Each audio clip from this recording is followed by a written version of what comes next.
Buenas tardes. Siendo sábado 30 de diciembre del 2023, las 2:27 p.m., hago un video que está compuesto por dos o tres partes fundamentales, pero me gustaría escuchar las opiniones de geólogos, por ejemplo, que aparecen 2 o 3 veces a la semana en canales, por ejemplo, Canal 13, por ejemplo, que tiene, me parece que tiene participación de el empresario Luksic, que fue reconocido por sus pares como un empresario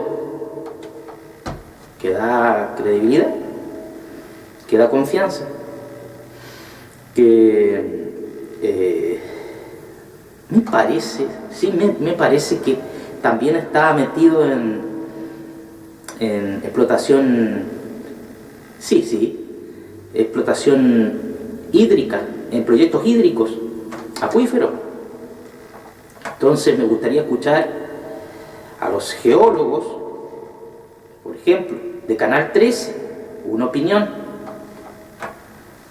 Como todos sabemos que los canales viven de auspicio, existe un Consejo Nacional de Televisión, existe un colegio de periodistas que tiene que fiscalizar, en el sentido, no más que fiscalizar, es mantener una noticia lo más transparente y objetiva posible, ante conocimiento de los pares que no tienen el acceso a la comunicación, y para que también la historia vea lo importante que es hablar con la verdad.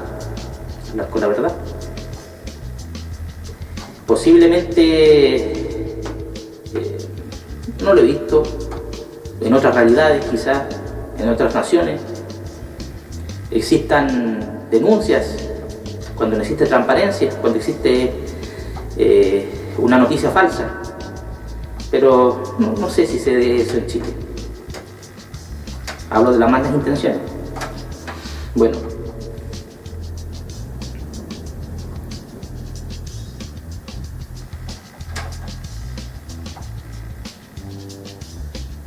si la explotación es continua, por ejemplo, de acuíferos, y el proceso va en aumento,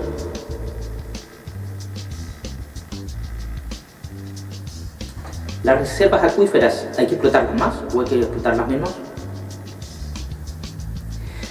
Si no existe una red cordillerana, ¿qué pasa con las reservas acuíferas? ¿De dónde vienen las aguas futuras? Lluvia, un factor. Filtración de algún otro tipo de líquidos no potables. Juzgue usted qué tipo de líquidos no potables existen. Explotar un acuífero en una tierra que está elevada a 40 metros del mar, a una que está a 5 metros del mar, a 5 metros de elevación del mar, ¿es lo mismo? ¿Es diferente?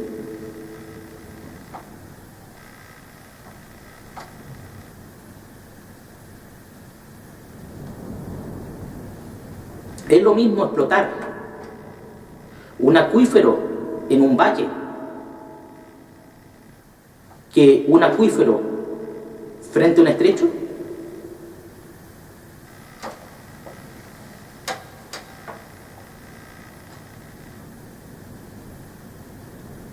Claramente no es lo mismo,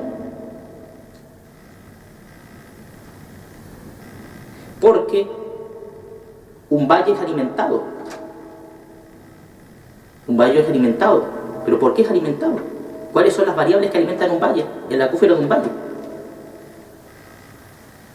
Si las precipitaciones son cada vez más escasas, la humedad de la superficie y las primeras capas aumentan o bajan, Si existe alguna falla geológica, como la falla Scotia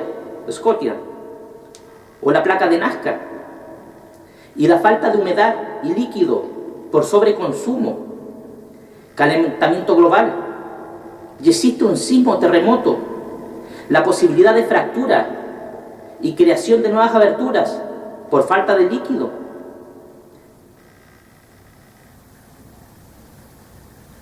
Puede crear, por ejemplo, una mezcla de aguas. ¿Qué tipo de aguas?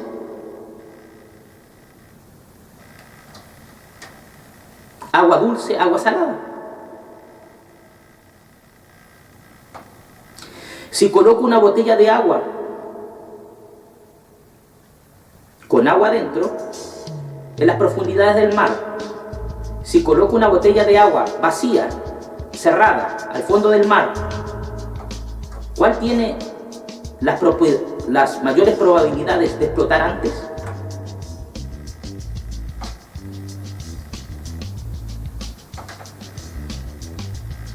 Explotación acuífera en islas. Si tengo más de 1 millón de cabezas ovinas, bajan las precipitaciones si no existen cumbres o cordilleras que tengan más de 4.000 metros de altura, que aseguran hielos más de 6 metros. Si esas cabezas ovinas no se explotan comercialmente, sino que se destinan migajas, basados en el concepto de que esté antes el piño o el ganadero, y si el ganadero muere y el piño se consolida, no es una crítica, es una crítica al modelo, porque tampoco yo no podría, ¿cómo se podría decir?, tener una actitud negativa, por ejemplo, contra un ladrón que tuvo que ser ladrón porque el modelo económico no lo dejó integrarse. Hablo de un ejemplo ciudadano. Si a un niño no lo dejo comer, el instinto quizás lo lleve a robar. Ahora, si ese niño con el tiempo se colude con otros y genera un aparato de corrupción, eso ya es otro cantar.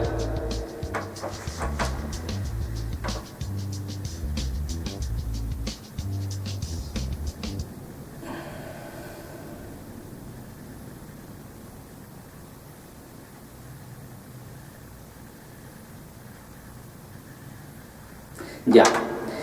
¿Qué va a pasar con el consumo local de agua por persona, animales, árboles y plantas? En el caso que les pongo de la isla, de más de 1 millón de cabezas, ¿aumenta el riesgo en incendios forestales? ¿De dónde sale el agua?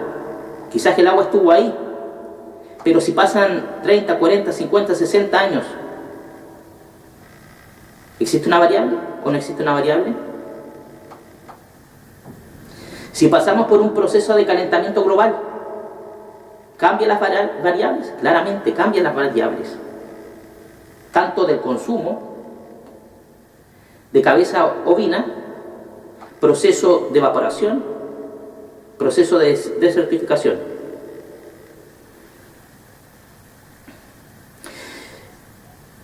Si sumamos que a la zona le gusta explotar turbales, sacos de 25 kilos, que se venden entre, por ejemplo, 8.000 o 20.000 pesos, muchos de los cuales se van a Oriente, que le aumentan el valor agregado en más de 400%. ¿Es buen negocio o es mal negocio? ¿Es pésimo negocio?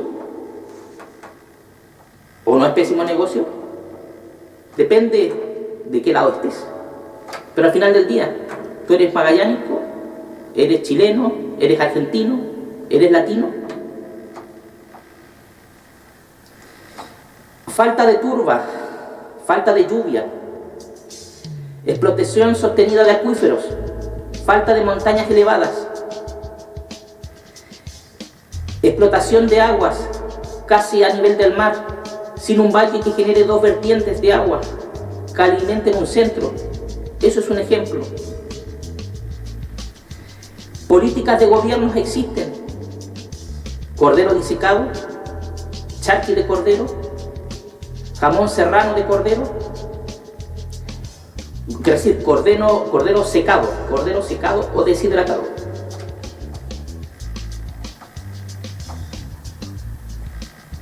¿Cuánto duran estos productos? Si se eleva la producción de estos productos, si se eleva la manufactura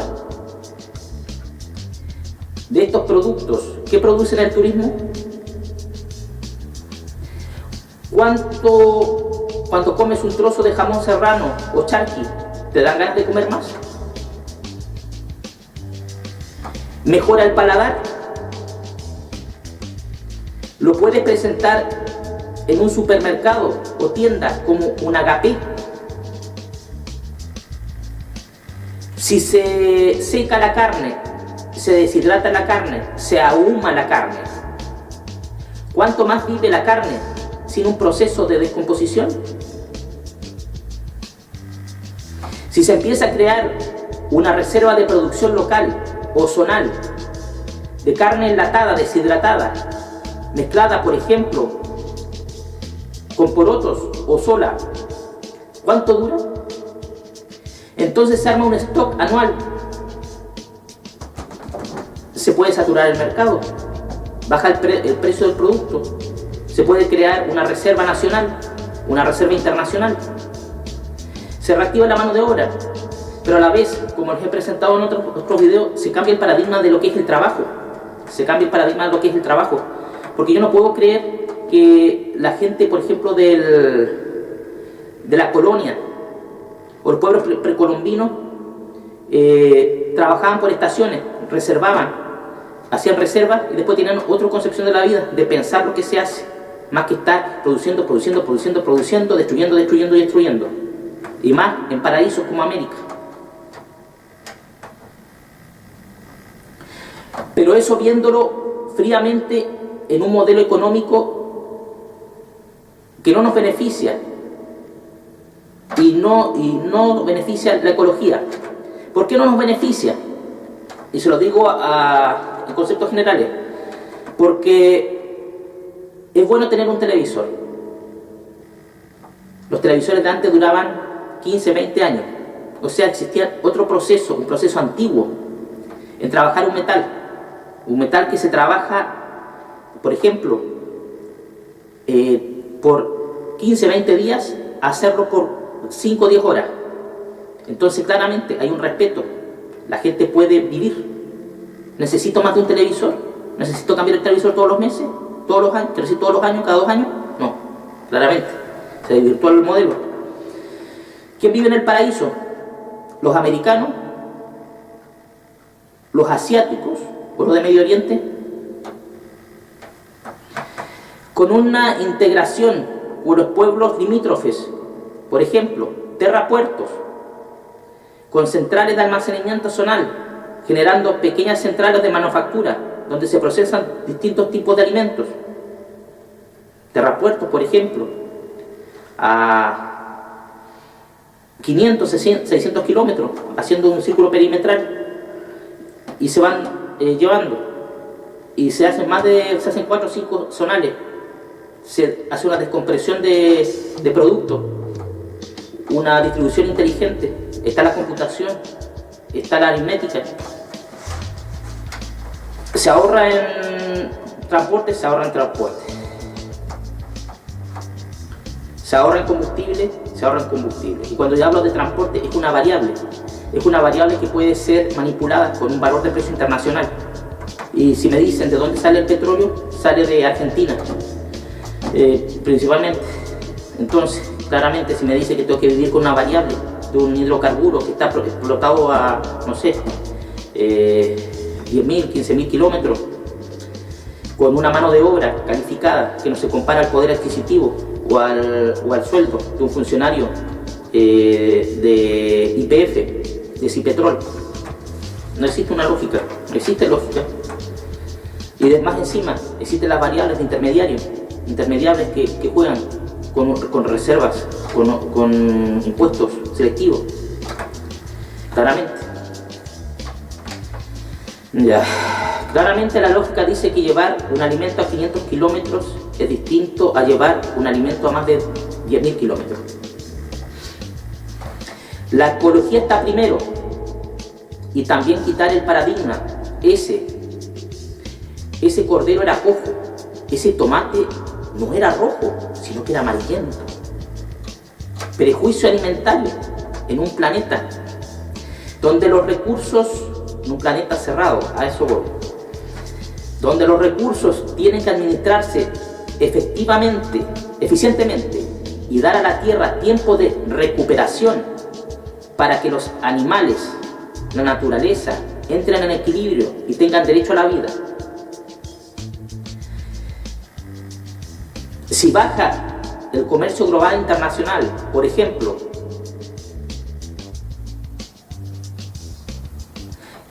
sin tener un prejuicio que puede ser fundado como infundado, como fundado o fundado, ¿qué gano yo que vivo en una zona históricamente rica en hídricos y naturaleza, viendo cómo se juntan millones de cabezas de corderos que no se pueden faenar en grandes cantidades para que gente pueda generar turismo gastronómico, reserva de alimentos y comer ellos y los pueblos limítrofes? Porque, por ejemplo, ¿por qué tengo que ver, por ejemplo, métodos de sacrificio que van contra las reglas de la productividad para que países como Israel, Emiratos Árabes Unidos, que son desiertos en vida, vivan alimentándose de zonas frías que se están desertificando y van a llegar a ser como ellos, y donde ellos no pueden vivir en paz porque viven en guerra? ¿Tiene lógica mi pensamiento? No puedo con tanta integración. Fanatismo religioso.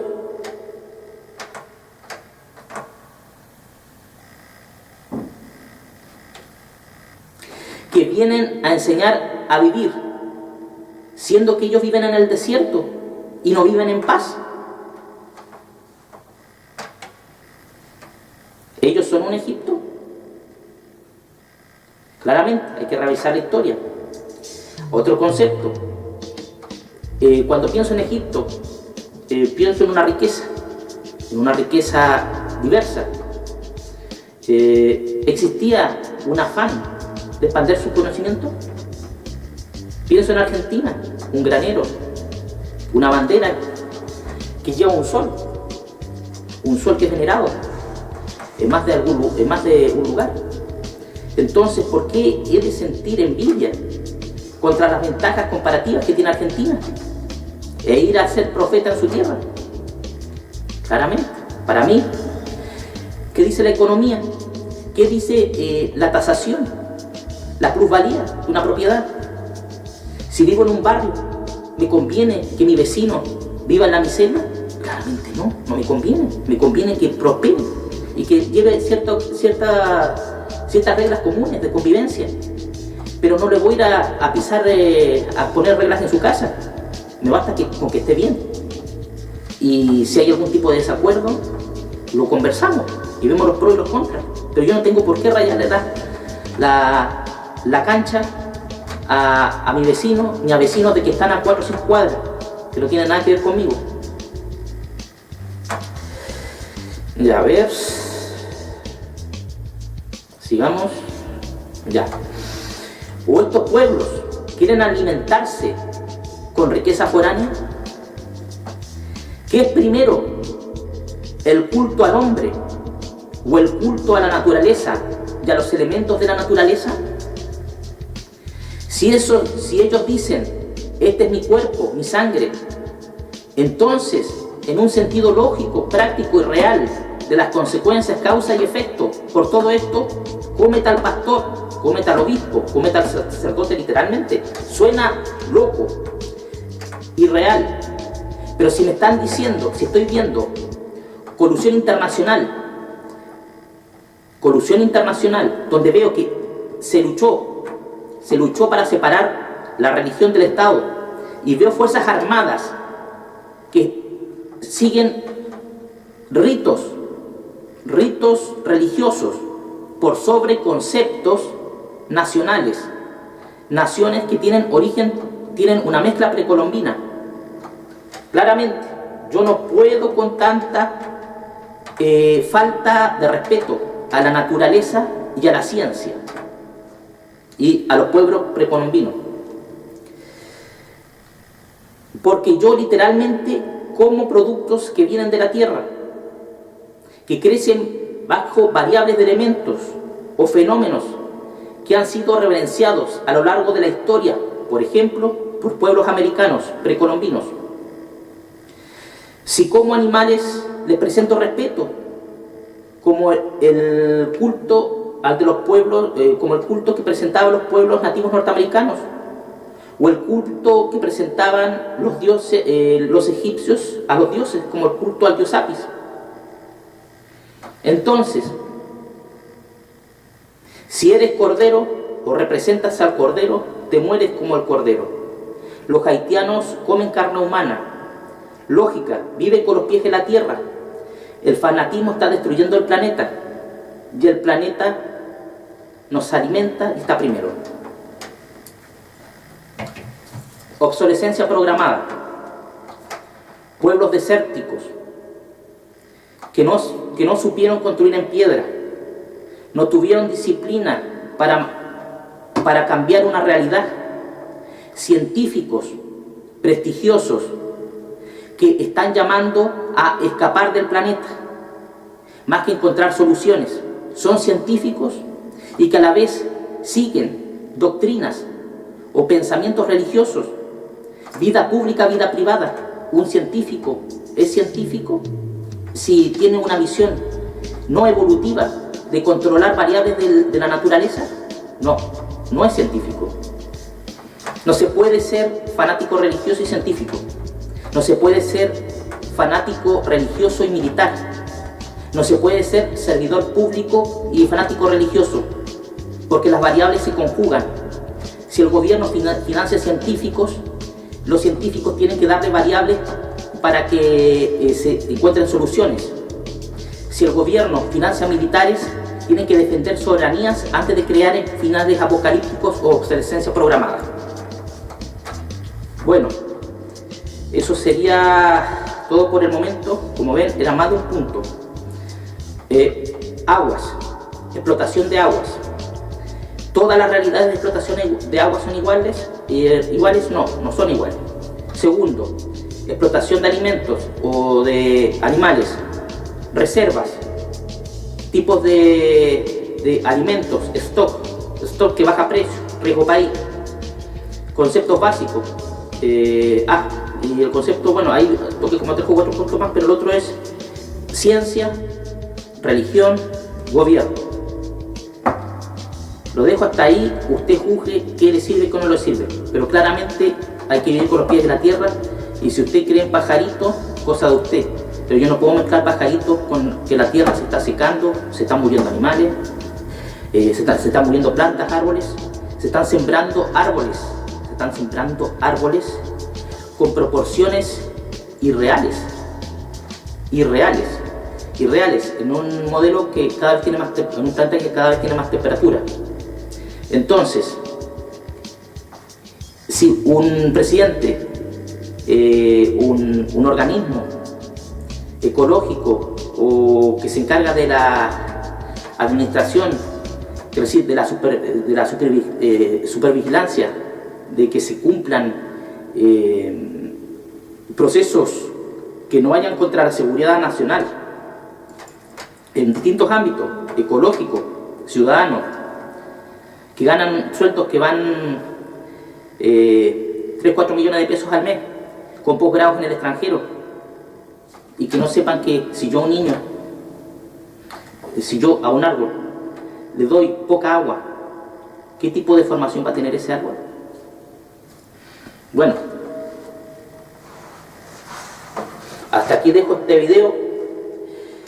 Como les dije, una cosa es decirlo por internet. Eso también tiene algo mucho de psicológico. A usted le colocan una plataforma como Facebook y usted se descarga todos los días. Antes hubo un proceso de fiscalización, y cerraron cuentas, pero ahora los dejan hablar. Pero al final del día, el empresario sigue destruyendo, el gobierno sigue haciendo vista gorda de todos los comentarios. Los medios de comunicación, doble, triple, cuádruple discurso, donde empresarios de otros países, o de estos países, o de otros países, te presentan que son dueños de medios de comunicación, te presentan una realidad a su antojo. Pero si no existe una manifestación ciudadana, si no existe algún recurso jurídico que provoque un movimiento en más de alguna institución que tiene que operar conforme a ley, conforme a una constitución, conforme a un reglamento, no se saca nada. Ya, hasta aquí nomás dejo este video. Se despide desde la Patagonia René Ramón Poblete Arizmendi. Que tengan un excelente fin de semana.